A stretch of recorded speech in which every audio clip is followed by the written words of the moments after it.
अस्सलाम वालेकुम बच्चों, आज 9th स्टैंडर्ड इंग्लिश के एक नए लेसन के साथ आपके सामने हाजिर हैं। ये वीडियो मुंबई महानगर पालिका के वर्चुअल क्लास की तरफ से पेश किया जा रहा है। मैं Ansari Rashid Akhtar 9th standard English के एक नए लेसन के साथ। तो चलिए शुरू करते हैं आज का हमारा लेसन।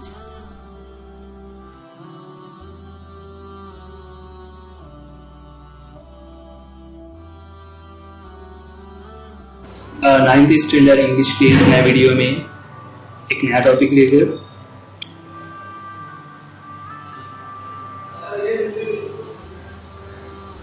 बच्चों, जैसा कि हम हर वीडियो में करते आ रहे हैं, आज का हमारा टॉपिक 3rd यूनिट की फर्स्ट पोएम कोरोमंडल फिशेस। ये वीडियो आप BMC जो उर्दू स्टैंडर्ड 9 इस यूट्यूब चैनल पर देख रहे हैं। मैं Ansari Rashid Akhtar Urdu medium standard 9 English subject के लिए कोरोमंडल फिशेस इस पोएम के साथ हमेशा की तरह शुरुआत करेंगे हम वार्मिंग अप एक्टिविटीज के साथ। वार्मिंग अप एक्टिविटीज, इससे पहले भी आपसे कहा गया कि वार्मिंग अप एक्टिविटीज बहुत अहम है, इस माने में कि आपको इंग्लिश के लैंग्वेज को यूज करते हुए आता है। वार्मिंग अप में हम देखेंगे पहले चिट चैट सेक्शन, जिसमें हमारे सामने कुछ क्वेश्चंस आ रहे होंगे। ये ऐसे क्वेश्चंस होते हैं जो पर्सनल रिस्पॉन्स होते हैं, जिसकी मदद से, उन जवाबात की मदद से आपको अपने लैंग्वेज यूज करने में एक मौका मिलता है। चलिए देखते हैं। पहला क्वेश्चन हमारे सामने है कि what time do you get up in the morning. What time do you get up in the morning. सुबह में आप कब गेट अप होते हैं, यानी कब सोकर उठते हैं। नाउ डियर स्टूडेंट्स, यहाँ पर टाइम रिलेटेड क्वेश्चन है। इसकी जगह पर हम ऐसा भी कह सकते हैं ना, when do you get up in the morning, right. लेकिन दोनों तरीके से सवाल पूछे जा सकते हैं। तो यहाँ पर क्वेश्चन है कि what time do you get up in the morning. आप सुबह में कब सोकर उठते हैं। तो कब सोकर उठते हैं, इसका आंसर इस तरह से हो जाएगा, आई गेट अप। और जो भी टाइम हमें बताना है उसके लिए हम एट यूज करते हैं। आई get up at 6 AM in the morning. I get up at 7 in the morning. Okay? I get up at 9 in the morning.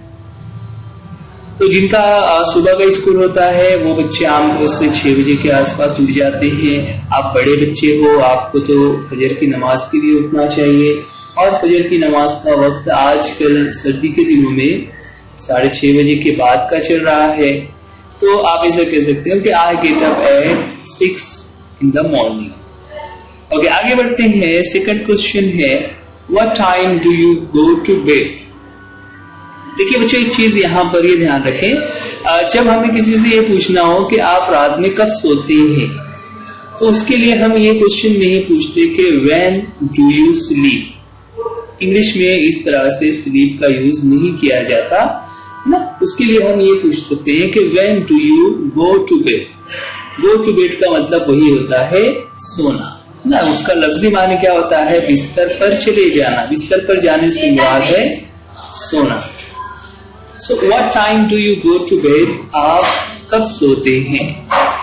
इसका भी आंसर अलग अलग हो सकता है कि I go to bed at 10, I go to bed after नमाज इशा, I go to bed at 11, I go to bed at 12. इस तरह के आंसर से हो सकते हैं। ओके, नेक्स्ट क्वेश्चन है, where do you spend your holidays। आप अपने हॉलीडेज कहाँ पर स्पेंड करते हैं, यानी आप छुट्टियां कहाँ पर गुजारते हैं। हमें साल में 2 मरतबा छुट्टियां मिलती हैं। एक एनुअल एग्जाम के बाद जो हमारे समर वेकेशंस होते हैं मई के मंथ में, और इसी तरह विंटर वेकेशंस होते हैं जो दिवाली के मौके पर हमें अक्टूबर या नवंबर में मिल रहे होते हैं। तो बहुत सारे लोग इन हॉलीडेज में, इन वेकेशंस में किसी जगह पर जाते हैं। सो आपसे क्वेश्चन है कि where do you spend your holidays, आप कहां पर अपनी छुट्टियां गुजारते हैं। तो इसका आंसर अलग अलग हो सकता है। somebody will say I go to my grandmother, ना मैं अपनी नानी के घर चला जाता हूँ। then I spend time with family, मैं अपने घर वालों के साथ वक्त गुजारता हूँ। somebody can say कि we go to a tourist place, we go to a hill station, we go to some tourist place. So there can be different answers जहां पर हम अपने पर्सनल लाइफ के बारे में बता सकते हैं कि where actually you spend your holidays. Okay, so यहाँ पर किसी प्लेस का नाम हो सकता है, किसी रिलेटिव का नाम हो सकता है, जिसके यहाँ पर हम अपनी छुट्टियां गुजारते हैं। तो ये क्वेश्चन पर्सनल रिस्पॉन्स के लिए हमें खास करके जो पैसेजेस होते हैं, तो पैसेजेस के पर्सनल रिस्पॉन्स क्वेश्चन में इस तरह का क्वेश्चन आपको आ सकता है। इससे पहले भी मैंने कहा कि आपको इन क्वेश्चंस के आंसर लिख कर रखने हैं ना। हम यहाँ पर आपको आंसर रिटन फॉर्म में नहीं दिखा रहे हैं, क्योंकि ये आंसर ऐसे होते हैं जो आपको खुद से ही अपनी कंडीशंस को बयान करते हुए, उसको देखते हुए आपको लिखना है। ठीक है, तो हमने कुछ एग्जांपल्स यहाँ पर बताई, आप उसकी मदद से अपना खुद का आंसर प्रिपेयर कीजिए। चलिए आगे बढ़ते हैं। नेक्स्ट क्वेश्चन है what adventures do you like. Adventures ना, एडवेंचर्स का मतलब क्या होता है, ऐसे काम जो थोड़े खतरनाक हो, जिसके लिए हिम्मत और हौसला चाहिए, है ना। जो हम रोजमर्रा के काम करते हैं, जैसे हम साइकिल चलाते हैं, बाइक से चलाते हैं, किसी खेल कूद में हिस्सा लेते हैं, तो ये तो हमारे रूटीन के काम होते हैं, राइट। लेकिन एडवेंचर्स क्या होते हैं? Adventures are the activities where you require some extra courage. यहाँ पर कुछ एडवेंचर्स के नाम आ रहे हैं, उसकी मदद से हमें इस सवाल को समझना है कि आपको कौन से एडवेंचर्स पसंद है। उसमें पहला ऑप्शन दिया हुआ है बोटिंग। बोटिंग यानी जिसे हम कह सकते हैं नाव चलाना। ठीक है, नाव चलाना या ये भी एक बहुत ही हिम्मत का काम होता है। बहुत सारे लोगों को पानी देखकर ही डर लगने लगता है। सेकंड है ट्रैकिंग, जैसा पिक्चर में हमें नजर आ रहा है ना, जिसे इस तरह से पहाड़ पर चढ़ने की जो एक्टिविटी है उसे ट्रैकिंग कहा जाता है। नेक्स्ट है स्क्यूबा डाइविंग। स्क्यूबा डाइविंग जैसा यहाँ पिक्चर में हमें नजर आ रहा है, इस तरह से गैस पाइप लेकर पानी में गोता लगाना और समुद्रों को खंगालना, ये स्क्यूबा डाइविंग, ये भी एक हिम्मत का काम है। इसी तरह माउंटेनियरिंग है ना, यानी पहाड़ की चोटी पर चढ़ना, ये भी एक मुश्किल काम होता है, क्योंकि हम पहाड़ों को दूर से देखते हैं। आप कभी किसी टूरिस्ट स्पॉट पर, हिल स्टेशन पर जाते हैं, तो वहां पर तो रास्ते बने हुए होते हैं, लेकिन सोचिए जरा कि जब वो रास्ता नहीं बना हुआ था तो लोग किस तरह से चढ़ते होंगे। तो वो बगैर रास्ते बने हुए पहाड़ों को अबूर करना, इसे माउंटेनियरिंग कहा जाता है। और उसके आगे है और समथिंग एल्स, या इसके अलावा कोई और। क्वेश्चन क्या था कि what adventures do you like, आपको कौन से एडवेंचर्स पसंद हैं। यहाँ पर उसके 4 एग्जांपल्स दी हुई हैं, और इसके अलावा कुछ और भी हो सकता है। तो जरा गौर कीजिए, हो सकता है कि आप में से कुछ बच्चे कहेंगे कि हमें एडवेंचर्स पसंद ही नहीं है, हमें डर लगता है। लेकिन बहुत सारे बच्चे ऐसे होते हैं जिनको एडवेंचर पसंद होता है। तो आप जरा गौर कीजिए, आपको कौन सा एडवेंचर पसंद आएगा। तो आप यहाँ पर कह सकते हैं I like boating, I like trekking, I like scuba diving, I like mountaineering ना। इसके अलावा भी हो सकता है I like free fall jumping. अलग अलग टाइप के एडवेंचर्स होते हैं। चलिए आगे बढ़ते हैं। एडवेंचर्स के बाद अगला क्वेश्चन हमें पूछा हुआ है,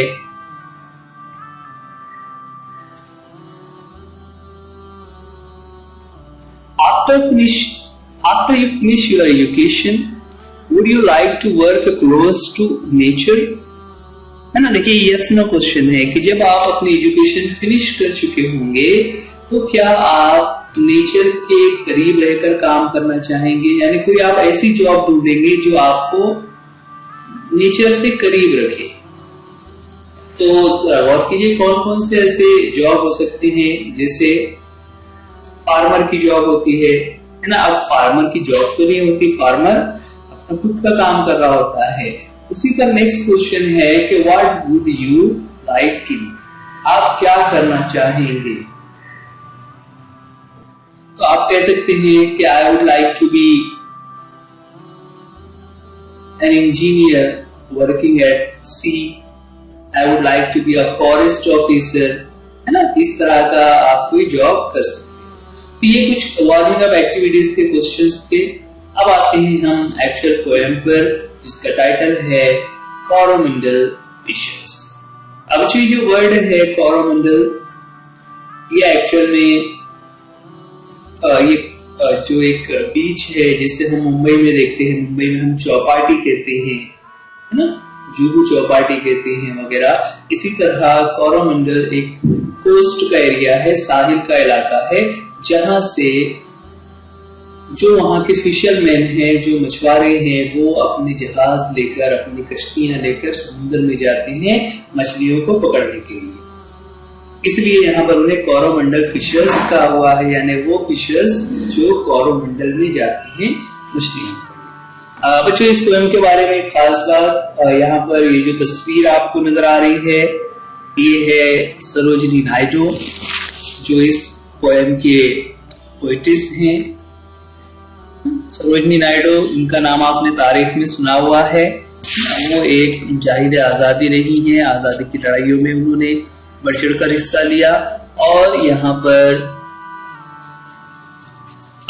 उन्होंने इस नज्म को लिखा हुआ है। इस नज्म को उन्होंने बहुत ही दिलकश अंदाज में पेश किया हुआ है। इसमें बहुत सारी इमेजरी, सीन्स, इमेजेस का यूज उन्होंने किया हुआ है, जिसकी मदद से हम वहां के मंजर को आसानी से इमेजिन कर सकते हैं।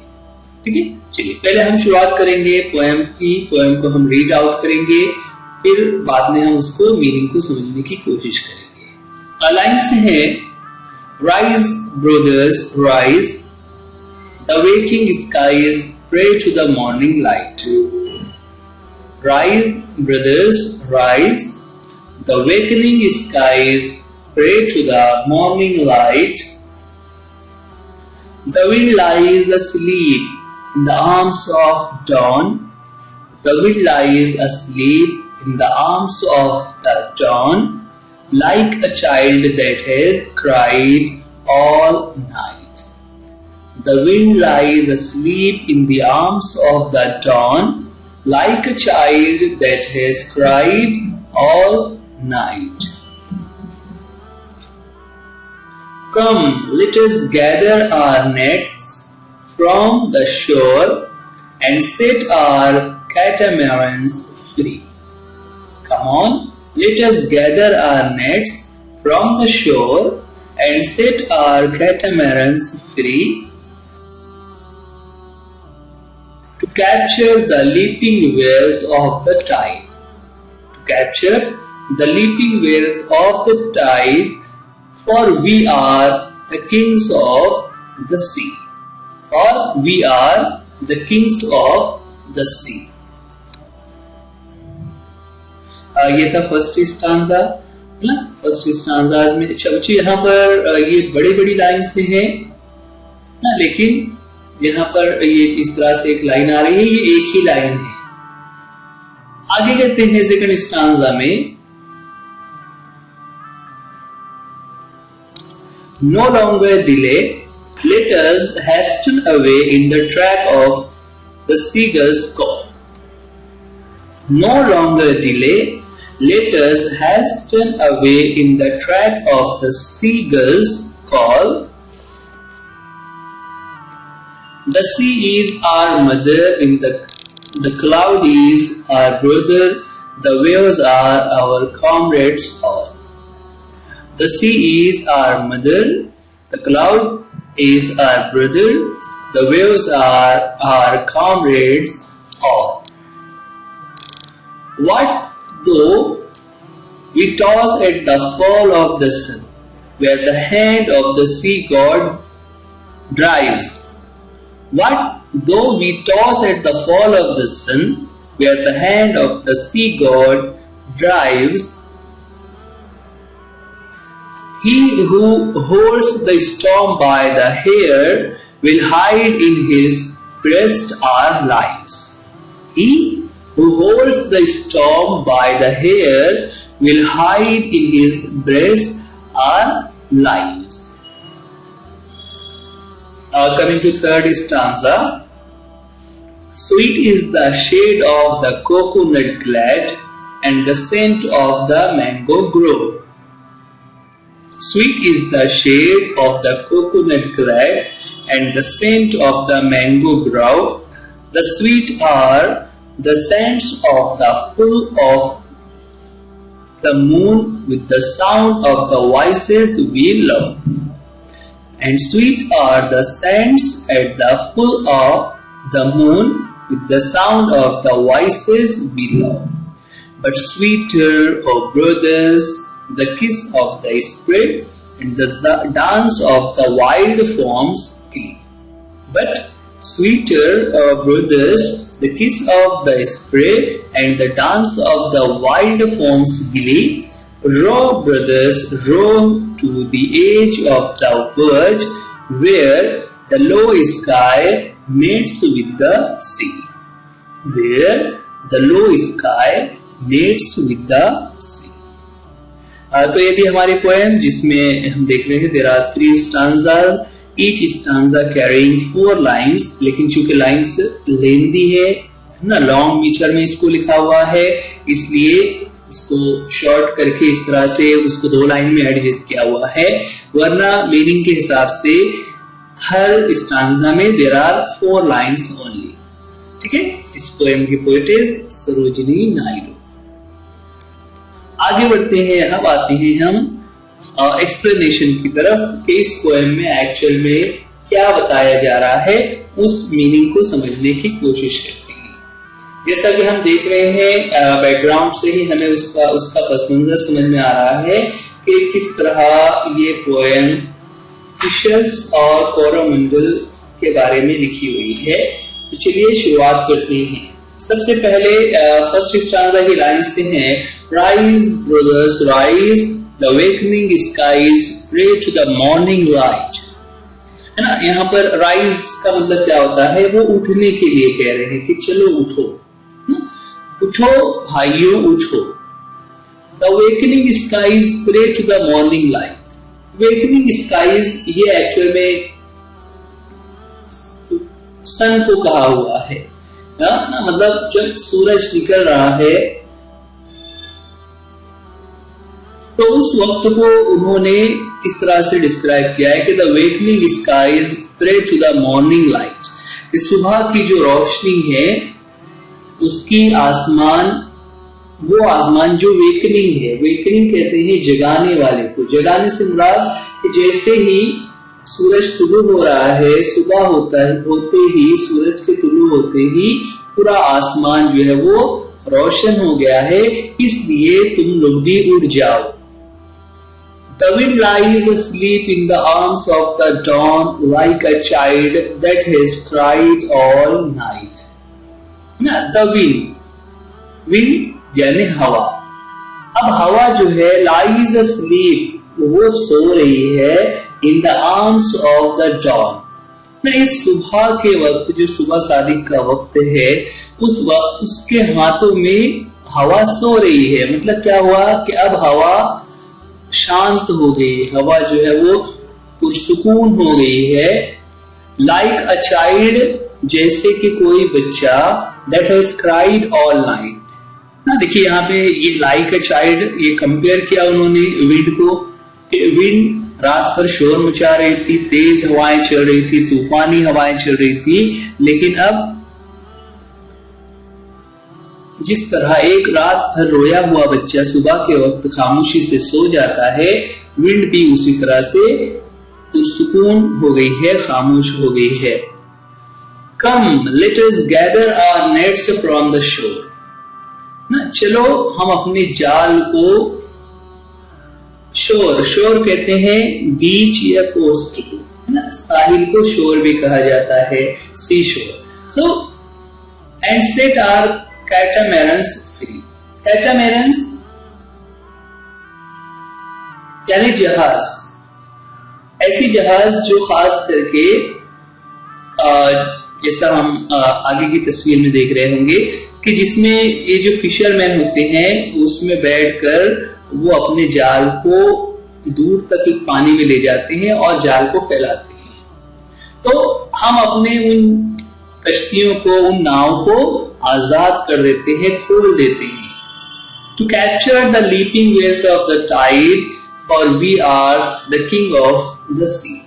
ताकि क्या हो, जब हम उस जहाज को छोड़ देंगे तो वो निकल पड़ेगा। Capture the leaping wealth of the Tide.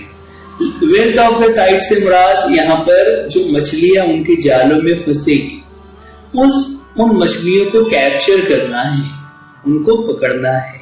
क्यों पकड़ना है? और we are the kings of the sea, कि हम इस समुद्र के किंग हैं, यानी उस समुद्र पर हमारी ही हुकूमत चल रही है। हम जिस तरह चाहते हैं वैसे उन मछलियों को पकड़ते हैं। उस समुद्र पर हमने जाल बिछा रखा हुआ है। तो ये फर्स्ट स्टांजा जिसमें सुबह के मंजर को बता रहे हैं, है ना। देखिए जो कैटामैरन की तस्वीर आपके सामने आगे है। No longer delay, let us hasten away in the track of the seagull's call. No longer delay. अब हमें देर नहीं करनी है। डिले मीन्स ताखीर करना, देर करना। Let us hasten away in the track. hasten का मतलब होता है जल्दी करना। In the track of the seagull's call. Seagulls समुद्री परिंदे होते हैं जो समुद्र में मछलियों को पकड़कर उनका शिकार करते हैं, उनको खा रहे होते हैं। तो जहां पर ज्यादा मछलियां होगी वहां पर हमें सीगल नजर आते हैं।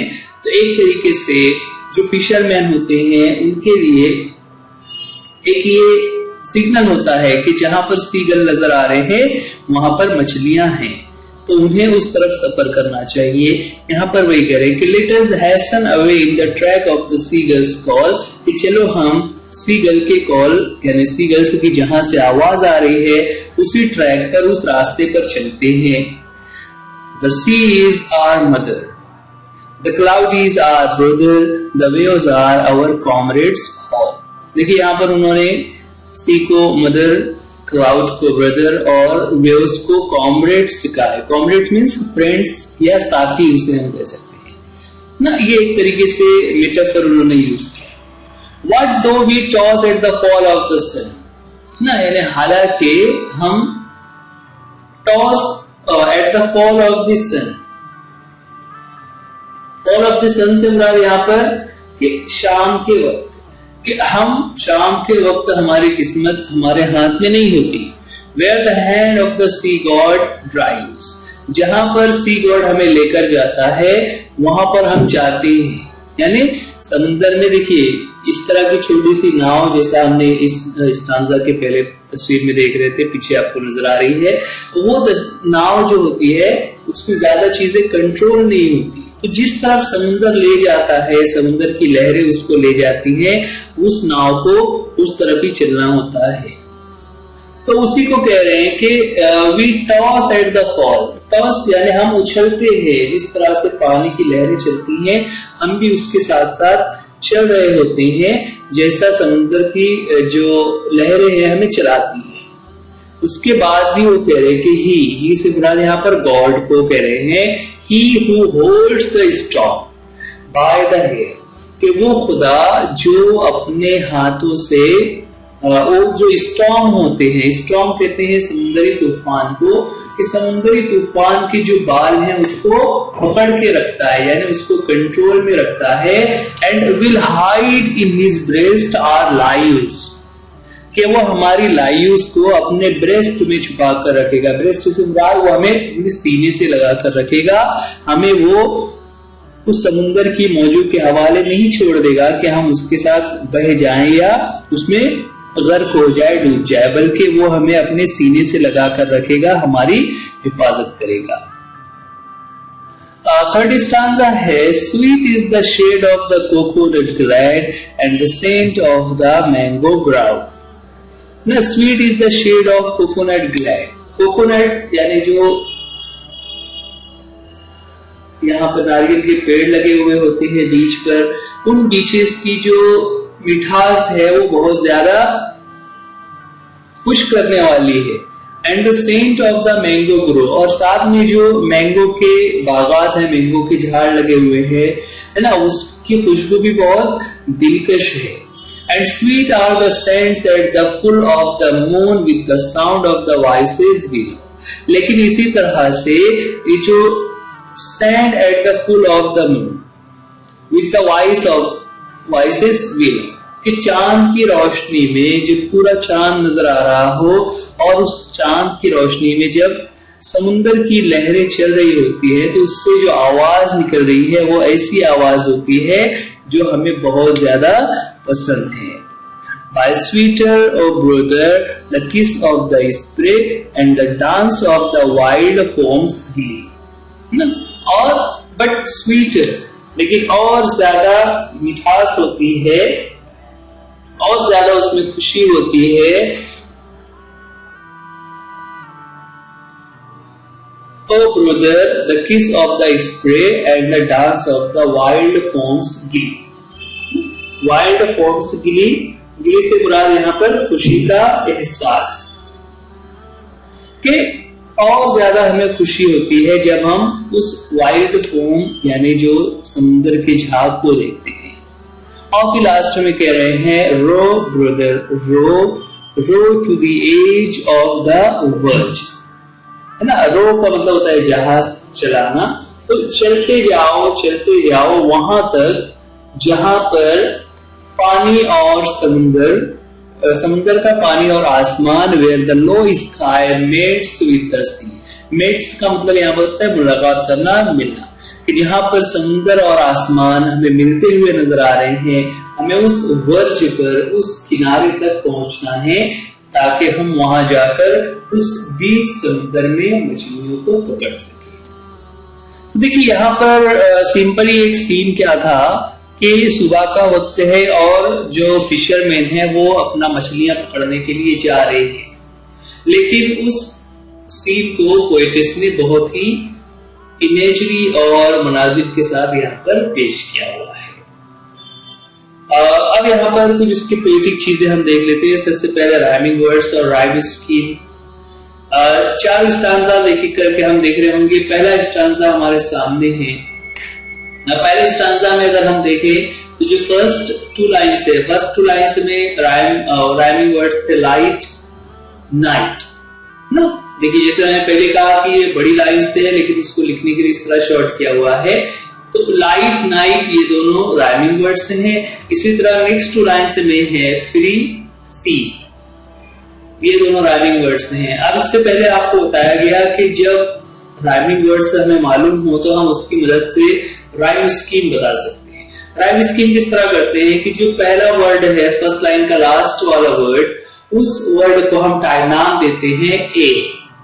अब अगर उससे मिलते जुलता कोई दूसरा राइमिंग वर्ड पोएम में कहीं पर भी आ रहा होगा तो उसको हम नाम देंगे ए। जैसे यहाँ पर लाइट के साथ राइमिंग वर्ड यूज किया हुआ है नाइट। अब आगे बढ़ने पर अगर उससे मिलता जुलता वर्ड नहीं है, कोई दूसरा वर्ड यूज किया हुआ है, जैसे यहाँ पर लाइट नाइट के बाद फ्री आ गया था जो दोनों से अलग है, तो जहां से अलग हुआ तो उसे हमें नाम देना रहेगा नेक्स्ट लेटर, यानी यहाँ पर हमने पहले में ए नाम दिया हुआ है तो दूसरे को हम देंगे बी। अब बी नाम देने के बाद जो लास्ट वर्ड था जो फ्री के साथ राइम हो रहा है, चूंकि बी के साथ ही वो राइम हो रहा है इसलिए उसको भी नाम देंगे बी। फर्स्ट स्टांजा में हमारे राइम स्कीम मिल जाती है ए बी बी। और आमतौर से जितने म्यूजिकल पोएम्स होती हैं उसमें राइम स्कीम सारे स्टांजाज में सेम होता है। ठीक है, यहाँ पर सेकंड स्टांजा में भी अगर हम देखें तो हमारे पास राइमिंग वर्ड्स है कॉल ऑल, इसके बाद ड्राइव्स लाइव्स। राइम स्कीम उसी तरीके से रहेगा, फर्स्ट 2 को हम देंगे ए और ड्राइव्स लाइव्स को हम नाम देंगे बी बी। इस तरह से सेकंड स्टांजा में भी सेम राइम स्कीम यूज किया हुआ है, A A B B. Third stanza में ग्रव लव क्ली सी ना। ग्रव यहाँ पर हमें ऐसा लगता है पढ़ने में वो लॉ से राइम नहीं हो रहा है, लेकिन इंग्लिश लैंग्वेज के हिसाब से वो दोनों सेमी राइम है, इसलिए उसे हम नाम देंगे ए ए। और गिली और सी ये दोनों तो राइम होते ही हैं, इसलिए उनको नाम दिया हुआ है बी बी। इस तरह से हमारा राइम स्कीम हो जाता है ए ए बी बी। तो तीनों ही स्टांजा में हमने देखा कि सेम राइम स्कीम यूज किया हुआ है, यानी पूरे पोएम का जो राइम स्कीम है वो है ए ए बी बी। ठीक है, तो ये थे हमारे पोएम कोरोमंडल फिशर्स। उस पोएम के एप्रिसिएशन के भी कुछ क्वेश्चंस हम देख लेते हैं। एप्रिसिएशन में तो वैसे 5 पॉइंट्स होते हैं, जिसमें 3 पॉइंट्स बिल्कुल कॉमन है, तो आपको याद रखना रहेगा। आप एक लिस्ट बना सकते हैं जहां पर चारों ही ये जो जितनी पोएम्स हमारी हैं उसके सभी पॉइंट्स आप इस तरह याद रख लें। सबसे पहले उसका टाइटल, तो टाइटल अभी हम देख रहे थे कोरोमंडल फिशर्स, ये टाइटल है। उसके बाद सेकंड क्वेश्चन होता है उस पोएम के ऑथर या पोएट के बारे में। तो यहाँ पर इस पोएम के ऑथर या पोएट की बात हम करें तो शुरू में ही हमने बताया कि नेम ऑफ द पोएट, जो कि एक पोएटिस है, सरोजनी नायडू। ये पोएम के लास्ट में लिखा हुआ होता है। आपको चाहिए तो समझ आ गया टाइटल पोएम के ऊपर, और पोएट या ऑथर का नाम जो होता है वो नीचे लास्ट में लिखा हुआ होता है। उसके बाद नेक्स्ट जो क्वेश्चन है वो है राइम स्कीम के बारे में। राइम स्कीम अभी हमने देखा तीनों स्टांजा में सेम राइम स्कीम यूज किया हुआ है, ए ए बी बी। इस तरह इस पोएम का राइम स्कीम हो जाता है ए ए बी बी। आगे क्वेश्चन है फिगर्स ऑफ स्पीच के बारे में। इसमें बहुत सारी फिगर्स यूज की हुई हैं। जैसे भी हम जब पढ़ रहे थे तो हमने कहा उसमें मेटाफर भी यूज किया हुआ है, कंपेयर भी किया हुआ है, जिसे सिमिली कहते हैं। तो यहाँ पर उसी की एग्जांपल ली हुई है सिमिली। सिमिली जिसे हम उर्दू में कहते हैं तशबीह। तशबीह में क्या होता है कि हम किसी चीज को दूसरे के जैसा बताते हैं, और उसके लिए इंग्लिश में हम लाइक, एज, इस तरह के वर्ड्स यूज करते हैं। तो यहाँ पर सिमिली जो ऊपर लाइन से लिखी हुई है, the wind lies in the arm of the dog like a child that has cried all night, है ना। यहाँ पर विंड को कंपेयर किया हुआ है चाइल्ड से, who has cried all night. ठीक है, तो उसी को नीचे लिखा हुआ है in the above line the wind is compare to the child explicitly using the word like ना। लाइक इस वर्ड को यूज करते हुए विंड को चाइल्ड के साथ कंपेयर किया हुआ है। बच्चों ये वीडियो आप BMC education Urdu medium standard 9 इस चैनल पर देख रहे हैं। आप इस वीडियो को लाइक कीजिए, चैनल को सब्सक्राइब कीजिए और वीडियो को अपने दोस्तों में भी शेयर कीजिए। सो डियर स्टूडेंट्स, आज के लिए इस वीडियो में इतना ही। वीडियो देखने के लिए थैंक यू। अल्लाह हाफिज, गुड बाय।